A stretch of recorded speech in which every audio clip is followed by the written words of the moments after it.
আমরা এখানে দুটো ট্রান্সফরমার নিয়েছি, দুটো 600 ভি ইউপিএস এর ট্রান্সফরমার। আমরা এখানে দেখাবো আপনাদের যে স্টেপ ডাউন এবং স্টেপ আপ কীভাবে কাজ করে। এজন্য আমরা ট্রান্সফরমার প্রাইমারি উইন্ডিংয়ের সাথে AC volt supply, AC supply দিয়েছি এবং সেকেন্ডারি উইন্ডিং যেখানে 7.5 ভোল্ট থাকে সেটার সাথে আরেকটা ট্রান্সফরমারে 7.5 ভোল্ট সেকেন্ডারি উইন্ডিং কানেকশন দিছি। যে আমরা প্রাইমারিতে 220 ভোল্ট সাপ্লাই দিলে সেকেন্ডারি হয়ে আবার প্রাইমারিতে 220 ভোল্ট আসে কিনা, মানে 220 ভোল্ট থেকে 7.5 ভোল্ট হবে, আবার 7.5 থেকে 220 হবে।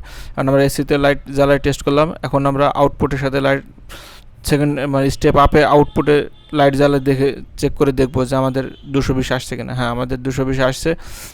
এখন আমরা এই জিনিসটা চেক করব যে এখন দেখেন আমাদের এখানে যে ট্রান্সফরমার, দুইটার সেকেন্ডারি কানেকশন আর প্রাইমারি দুটো একই ট্রান্সফরমার, ইউপিএস ট্রান্সফরমার। আসলে ট্রান্সফরমারে প্রথমে আমি স্টেপ ডাউন করতেছি, প্রথমে 220 ভোল্ট থেকে আমি 7.5 ভোল্ট এসি বেরোচ্ছে। এরপর আমি আরেকটা ট্রান্সফরমার নিয়েছি, সেটাও same turn ratio, same volt, same মানে একই মডেলের ইউপিএস এর ট্রান্সফরমার। এটা 7.5 ভোল্টের সাথে আমি আরেকটা 7.5 ভোল্ট কানেকশন দেবো। এখন দুইটা যখন আমার 7.5 ভোল্ট কানেকশন হবে, মানে এখানে সিস্টেম হচ্ছে এখানে দেখেন, এখন আমি এখানে ভোল্টেজ মেপে দেখাচ্ছি আমার ইনপুট ভোল্টেজ কত যাচ্ছে এবং আউটপুট কত পাচ্ছে। এখানে ইনপুট দেখেন, আমি ইনপুট দিলাম প্রথমে 220 ভোল্ট, এখানে দেখাবে 212 ভোল্ট ইনপুট।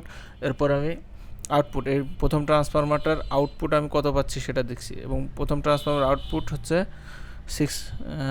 প্রথম ট্রান্সফরমার আউটপুট হচ্ছে 6.94 এবং এই 6.94 সেকেন্ডারি ট্রান্সফরমারের প্রাইমারিতে ঢোকাচ্ছে, মানে সেকেন্ডারি ট্রান্সফরমার 6.94 ঢোকাচ্ছে এবং আউটপুট আমি পাচ্ছি কত দেখেন 208 ভোল্ট পাচ্ছি। কিছুটা সিস্টেম লস যাবে, পুরোপুরি পাবো না, কারণ লো থেকে হাই স্টেপ আপ করার কারণে।